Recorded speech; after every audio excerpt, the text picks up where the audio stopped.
قرآن پاک میں سب سے زیادہ ذکر کس نبی کا آیا ہے؟ حضرت آدم علیہ السلام، حضرت موسیٰ علیہ السلام، حضرت عیسیٰ علیہ السلام۔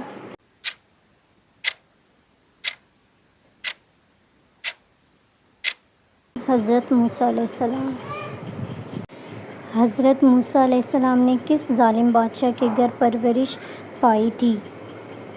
فرعون، نمرود، شداد۔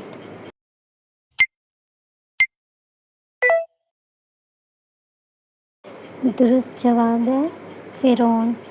دوسری آسمانی کتاب زبور کس نبی پر نازل ہوئی؟ حضرت موسیٰ علیہ السلام، حضرت عیسیٰ علیہ السلام، حضرت داؤد علیہ السلام۔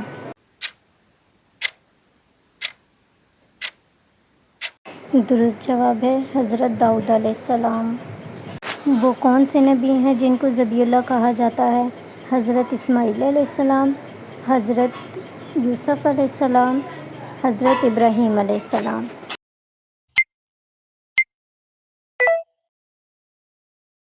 درست جواب ہے حضرت اسماعیل علیہ السلام۔